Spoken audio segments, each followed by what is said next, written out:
Testing, testing. Ah, sí se oye.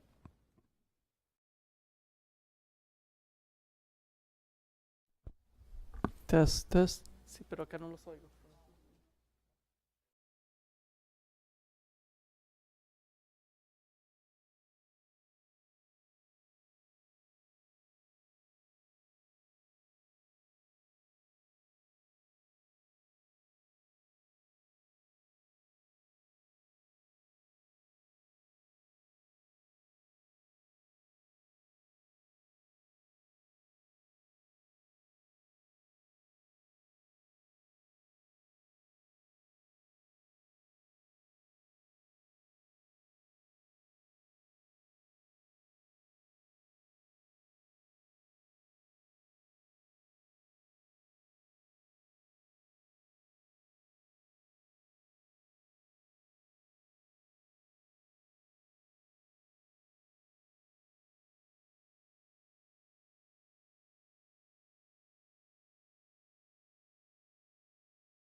Testing, testing, 1, 2.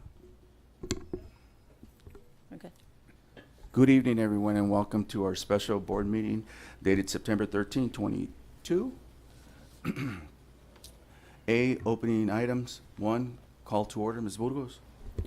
Trustees present this evening are Trustee Romero, Trustee Alvarado, and Trustee Lorenzo Calderon Jr., with Trustee Magallanes and Trustee Ciro Correction, Ciro Calderon present with trustee Magallanes absent. Thank you, Ms. Burgos. 2, Pledge of Allegiance. Pat, can you, Ms. Bristol, can you lead us? Thank you very much.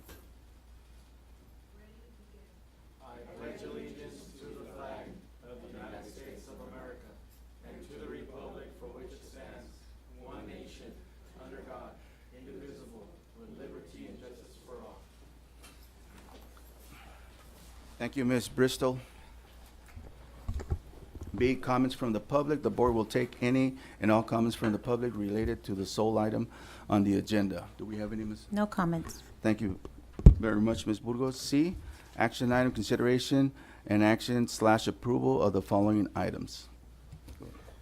Thank you, President Calderon. So, one of the California state statutes is that the public school districts close their books and provide a presentation on or before September 15th of every school year.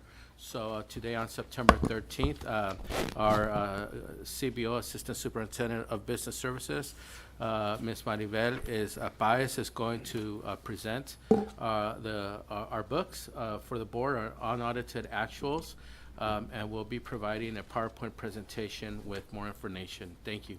Ms. Maribel.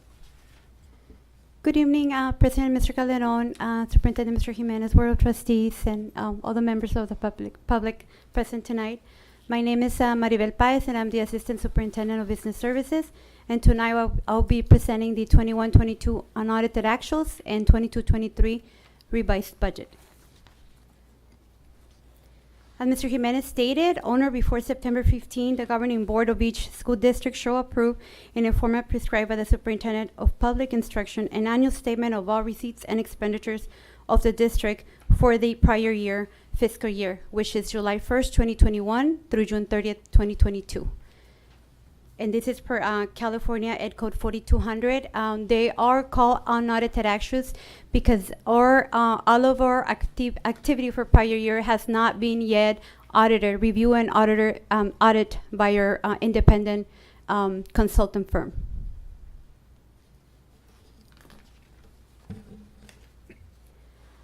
California Department of Education requires the following SACS financial reports for this period. And as you probably had the opportunity to review about 171 pages of all financial statements for all the funds that we're responsible for.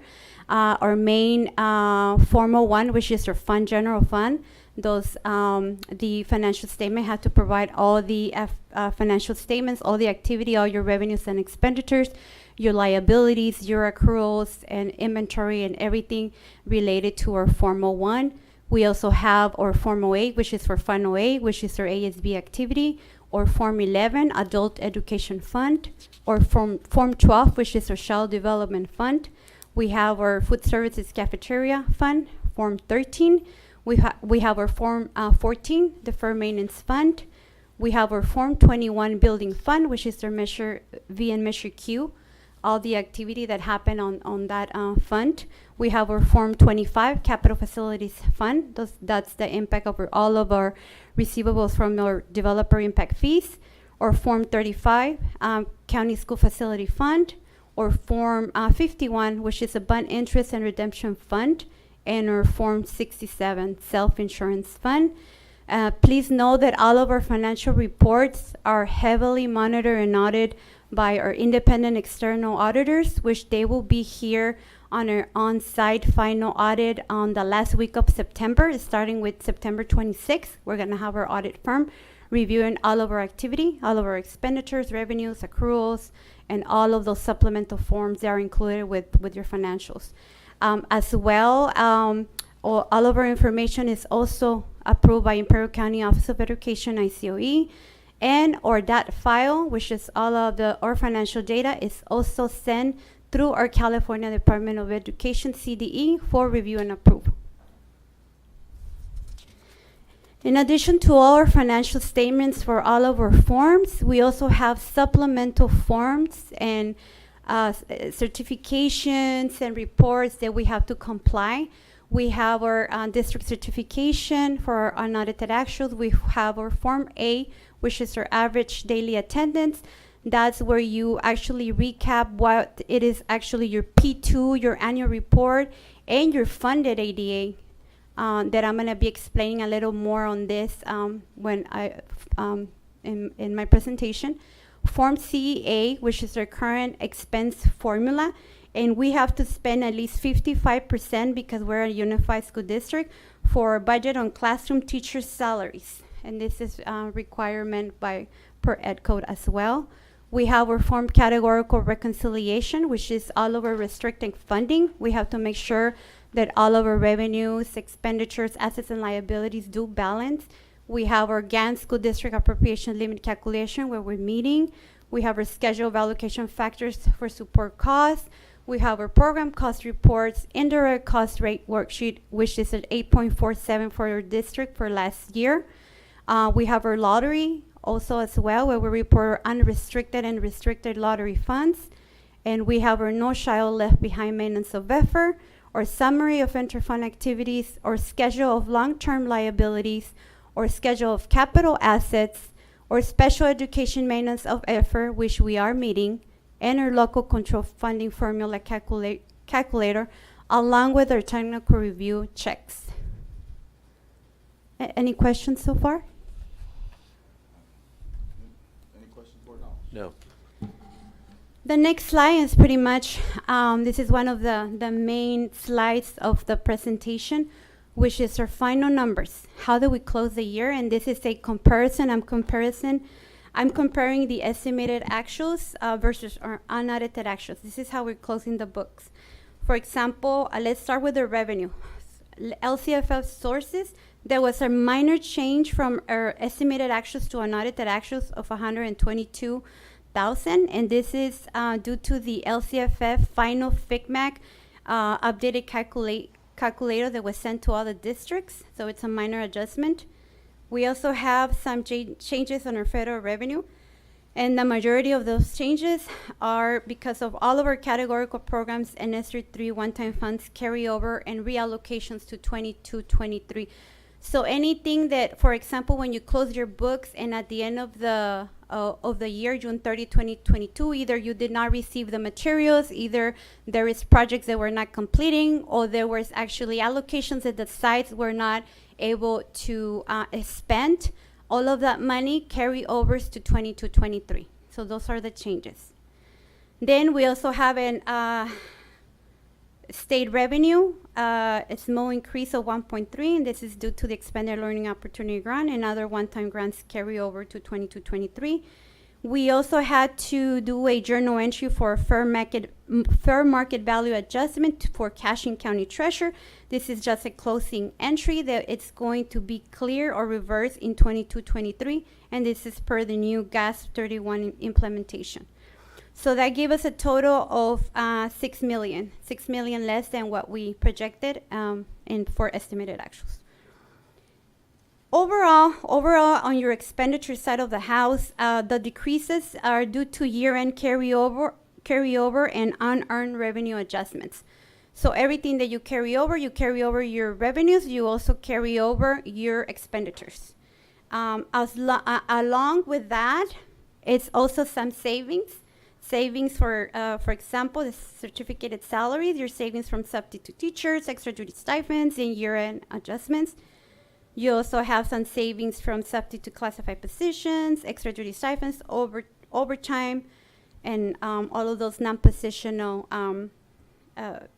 expenditures as well. And then we have a savings to benefits due to the salary adjustments, and we also have to do a year-end journal entry, which is called STIRS on behalf closing journal entry. It's pretty much just where you have to reflect and report your STIRS on behalf amounts, and it's an offset of your revenues and expenditures. And you also have negative 6 million for supply and equipment budget that were not expended, and categorical carryover adjustments. So pretty much it's a reflection of, like I stated before, overall decrease in carryovers unearned revenue for 22-23. So in total, the difference between our estimated actuals, it was estimated a deficit of 4 million. We actually closed the books with a positive 2 million, giving us a 7 million difference. So what happened to our fund balance? Our fund balance went from our beginning fund balance, which it would adjusted beginning fund balance of 40 million. It went to an ending fund balance as of June 30, 2022 of 42 million, 42,552,369, giving a ending fund balance percentage of 25.67%. Any questions?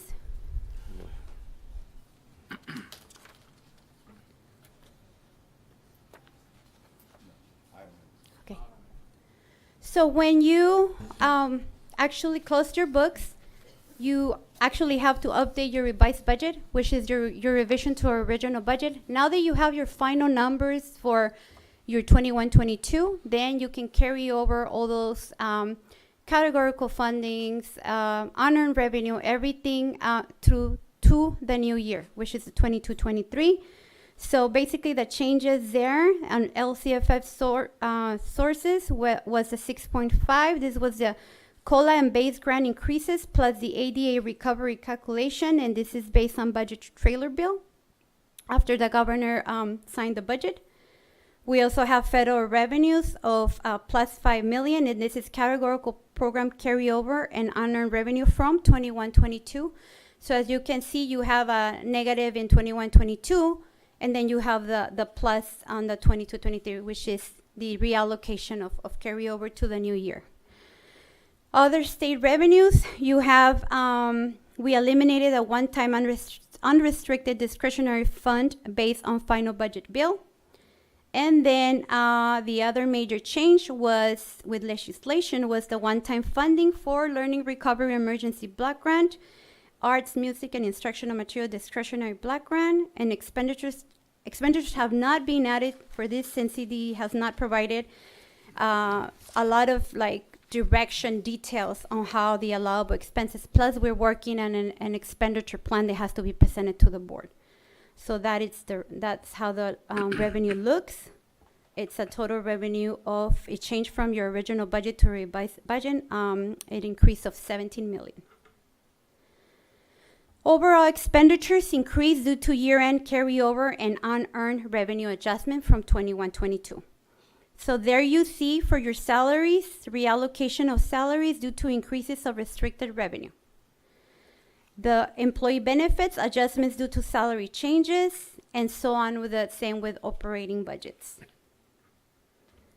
That give us a fund balance, the beginning fund balance of the 42 million, which is how we ended up on June 30, 2022.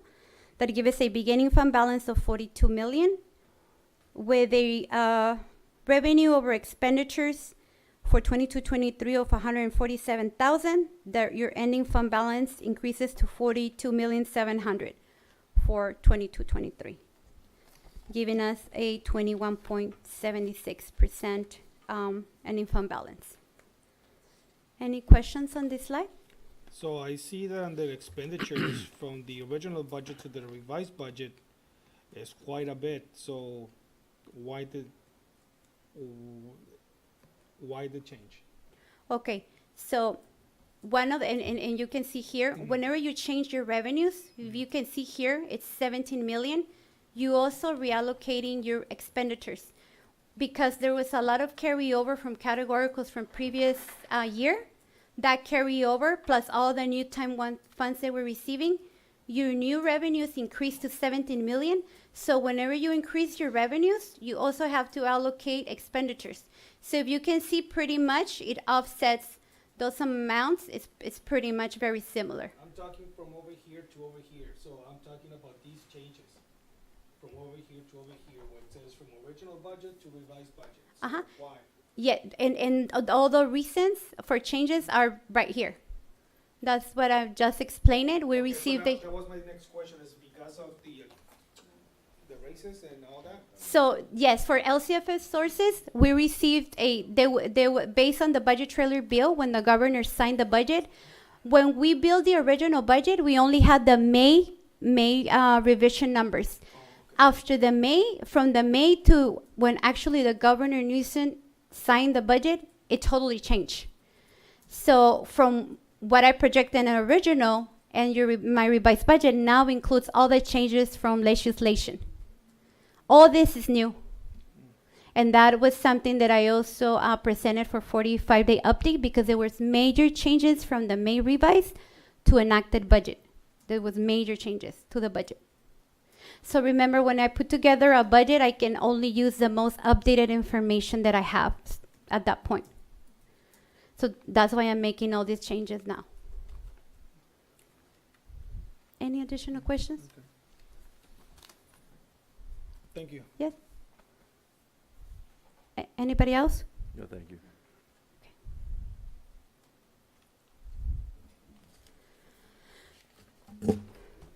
Breakdown of remaining one-time relief funds. I just wanted to add this so for transparency and just to see how we're receiving a lot of one-time funds and as I stated on the narrative, it has never been so difficult and challenged to prepare and forecast a budget nor close the books due to all these one-time funds. All these one-time funds are actually, we have a lot of strings attached. We have a lot of requirements, and there's not consistency in our budget because we have all these one-time funds and they have restrictions on how we can use it.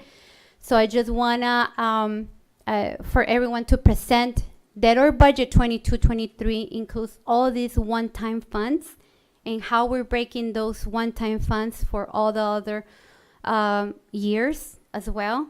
And let me give you an example. ESER 2. Sorry. For ESER 2, the allocation was 18 million. We already spent almost all of it on 21-22.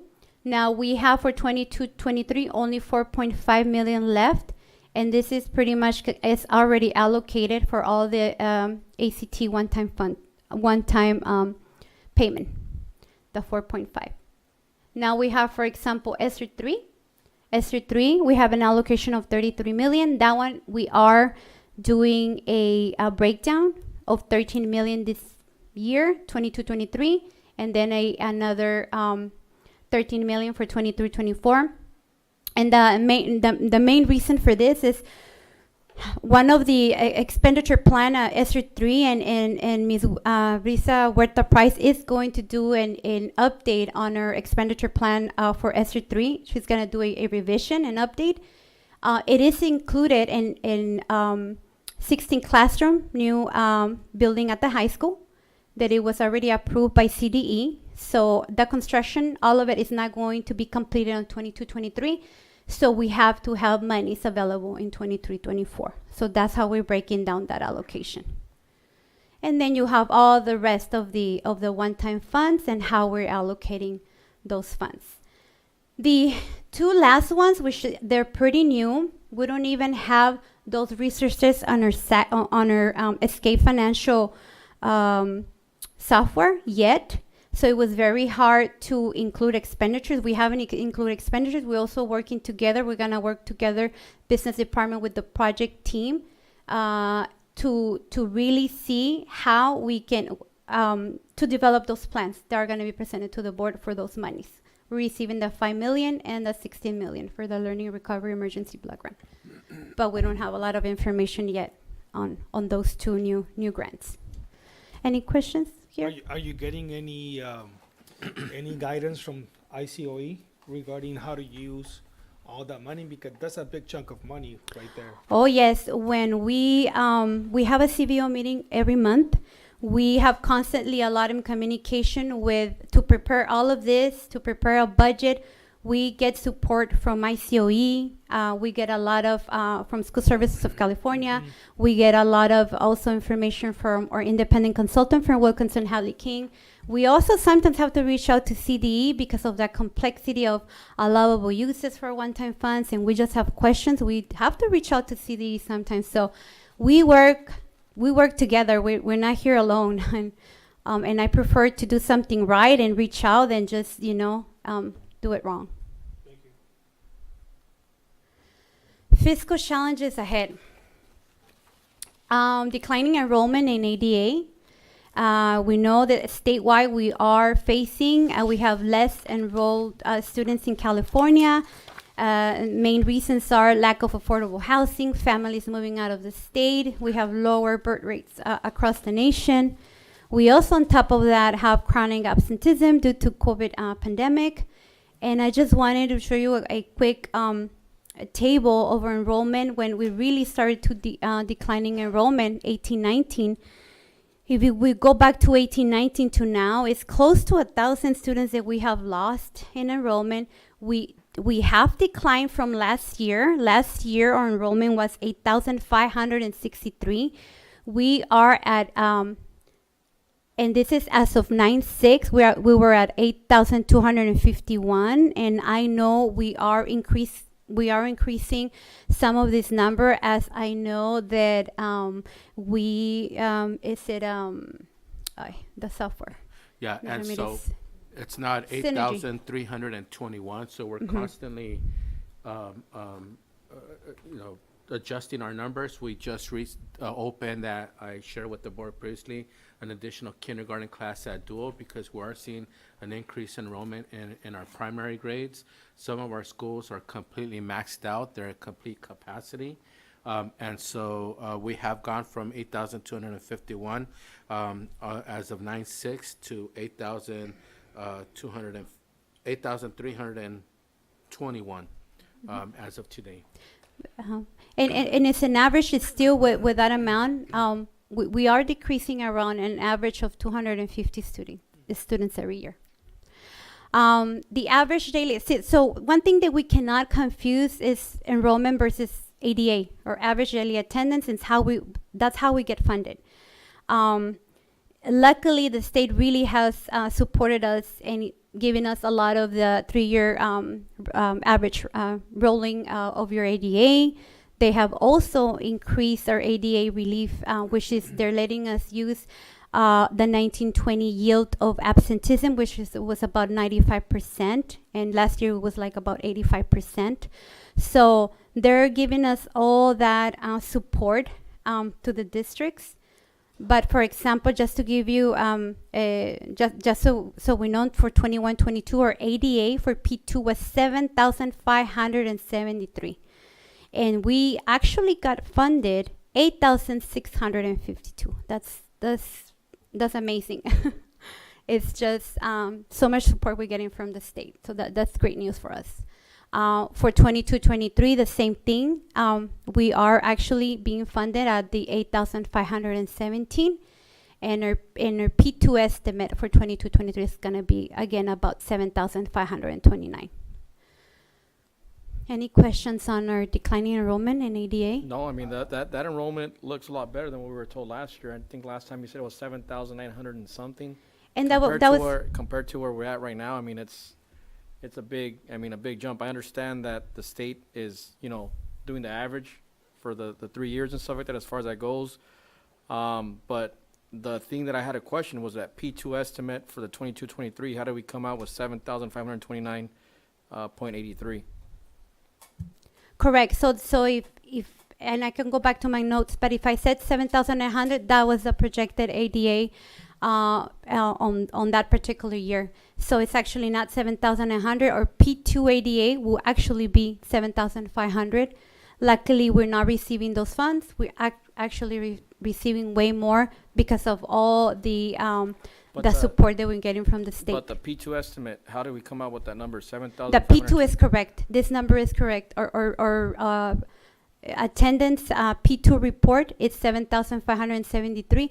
So what we do is we run all of our reports, and that's pretty much up to, I believe, March and April, and they add the absenteeism to our enrollment. And our absenteeism for 21-22, it was like an 85%. So if you actually take your 8,563 and you multiply by 85% absenteeism, it's going to give you around 7,500. We have to include our absenteeism rate for P2. So this is what really counts. We have always been actually funded our P2 number. But with all the mitigations from the state and federal, they are actually letting us use averages from prior years. Ms. Paez, maybe you can answer, may not. What is the district doing to try to look for these students that have not enrolled and so forth? I don't know, want to help me out? Yeah, we could have Ms. Elisa. I mean, do we have something in a process to look for them?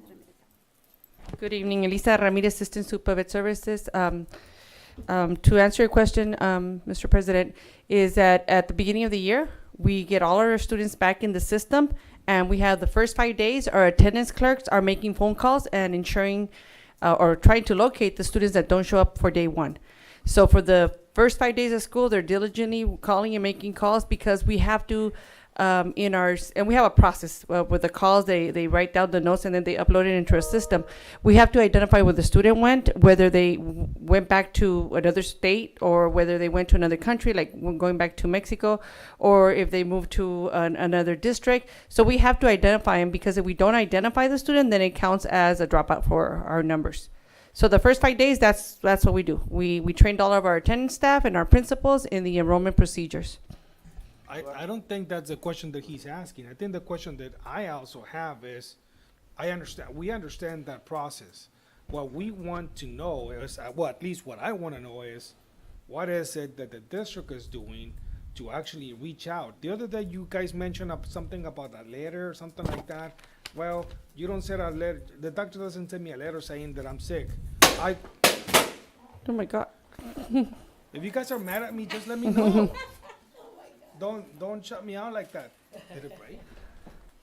So the question was, how are we identifying all of our students? Or how do we get them back? Okay, so we identify all of our students. If they went somewhere else, well, they're gone. But for those that we do have, that's what we did for the chronic absenteeism. The presentation was for those that are here, how are we ensuring and that they do come to school and that they're not absent, because we do lose over $5 million a year on chronic absenteeism on a normal year. With COVID, it was way more than that. But I think the biggest, and we've done the study, and I personally have done the numbers. A lot of these at the beginning of 2018, 19, 20, it was a generational. It's not that our students left us. It's just the new generations that were coming were much smaller than those that we already had. And I know because the first generation was my son. My son graduated in 1819, and that's the biggest senior class that graduated for Calexico High School. The following year, it was 200 less students. So we've been tracking the students. With COVID, we did lose a lot of our students that did not return to us, and so those that did, we tried to identify. Well, and I think Ms. Ramirez, the thing is, after those 5 days with the clericals following up and everything, what happens after the 5 days? The students are dropped. Yeah, Dropped? we have to drop them. After 3 days, we have to identify. The majority we are able to track, and they'll let us know that they've gone somewhere else, and that's why they're dropped. But for the few that we don't identify, we still drop them, because they're also counting towards our chronic absenteeism. And in order to drop a student, the clerical staff has to have made at least 3 attempts to call. And we go through the parents' numbers, we go through all the emergency contacts, and we call every person that was on the emergency contact until we get to someone that tells us, oh no, they left to here. But if after 3 or 5 attempts we can't get anybody to tell us any information, then we make a note of that, we attach the documentation, and the students are dropped. Yeah, so if I could just re-emphasize that part, because I think it's important just to be very clear that the majority of the students that we're calling, we are able to identify where they're at and if they're coming back to us or not. So whether it's being able to make contact with the parents or one of the emergency contact numbers says, hey, Juanito hasn't shown up to school, we're looking for him, is he going to come? Sometimes, oh yes, they're somewhere else, but they will be here next week or whatever. And sometimes, oh no, they moved to LA, they moved to San Diego, they no longer live here in the valley, or they moved to another school district or whatever. So the majority of the students we are able, who don't come back, we are able to track as to whether they're just late and they will be coming back, or they moved somewhere else and they won't be coming back. There are inevitably, though, some students that we just cannot locate. No contact phone numbers, no emergency numbers. We just can't get a hold of and locate them.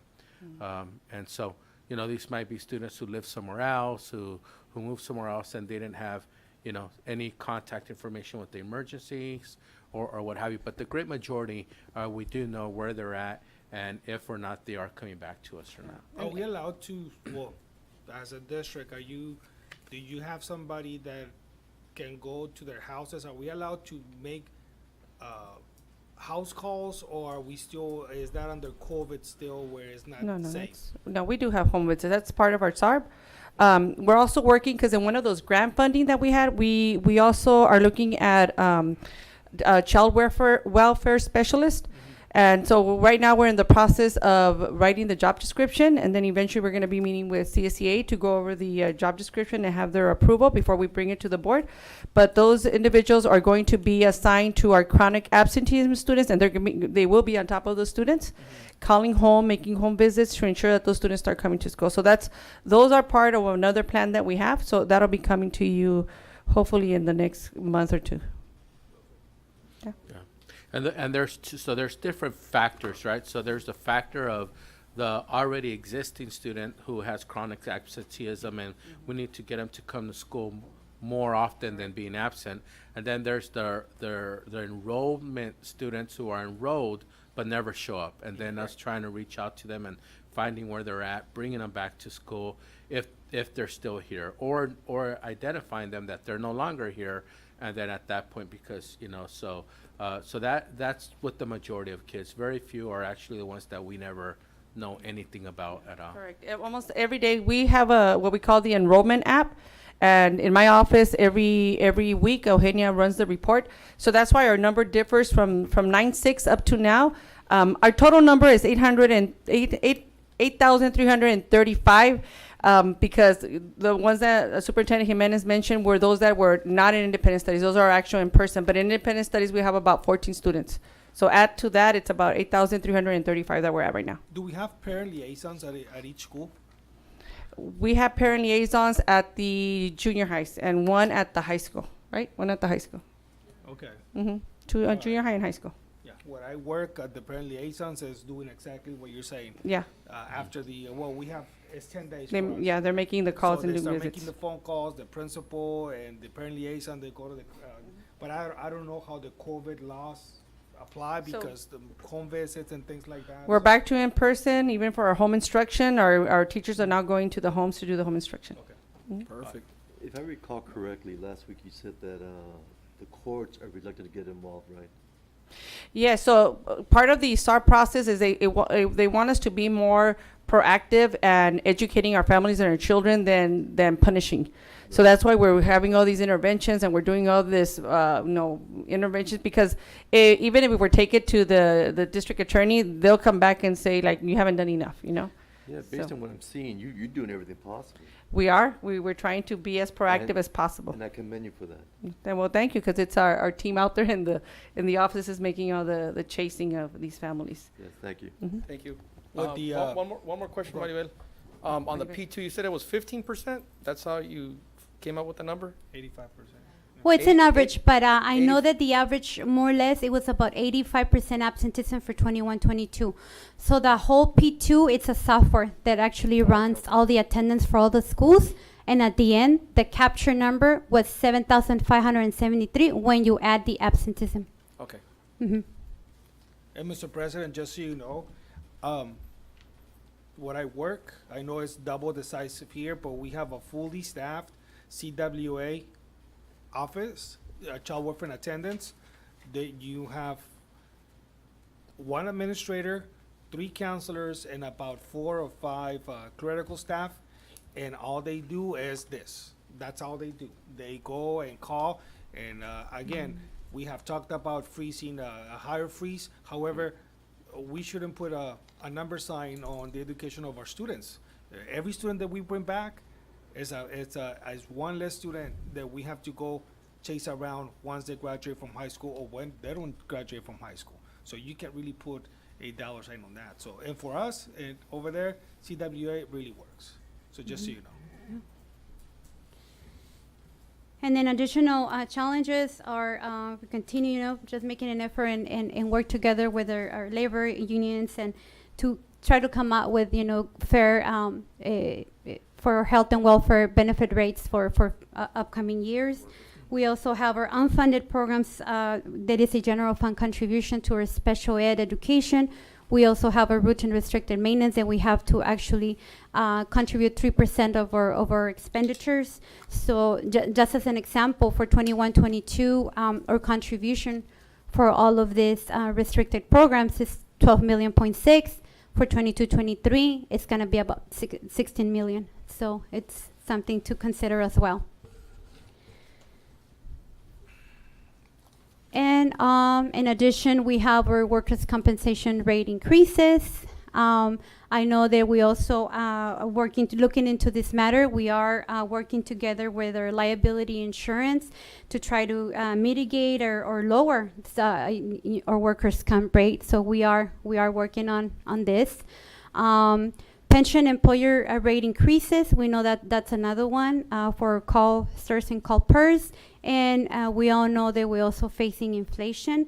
It was about, I believe, what the last time I saw, consumer price is up to 9.1%, which is the largest increase in over 40 years that we're facing right now. And we all see it when we go to the store. So that's another thing that is hitting us right now. So, closing notes. The state has promptly, we know that they have really addressed a lot of our significant issues that resulted from the pandemic, such as chronic absenteeism and learning loss that came with it. We know the state approved an unprecedented cost of living adjustment for 22-23. However, for 23-24 and onward are unknowns, and school business experts urge all over local agencies to be as conservative as possible when it comes to budgeting for future years. The next official budget update will be our state budget proposal in January 2023. I know there's going to be changes coming up in November, so we don't know what's really going to be changing in January, but it's something that we really need to look into as well. And I just want to thank everyone. I really want to thank you, board, for having this special board meeting. Closing the books is a tremendous, complex project, and it just multi-departmental. Everyone works on it, and I want to thank the business department, educational service projects, the whole team with the warehouse. We have to do major inventories, depreciation of assets. It's a monster project, closing the books, especially for 21-22 with all these one-time funds, with all the impacts and challenges that we as a district were facing in 21-22, all the impacts to our budget. So I just want to thank the whole team, because this is a team effort. So thank you. Thank you, everyone. Well, Thank you. Thank you. Excellent report. Yes, thank you. Thank you. 2, resolution adopting the grant limit for fiscal. We will get approved number One. one Uh, first. I move my that we correction. approve it. I'll Yes. second. Moved by Romero, second by Alvarado. All those in favor, please say aye. Aye. Aye. Motion passes 4-0 with Ms. Magallanes absent.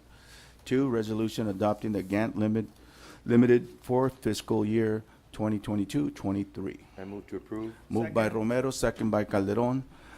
Calderon, Yep. Romero, Yeah. Yes. roll call. Oh, yes. Yes.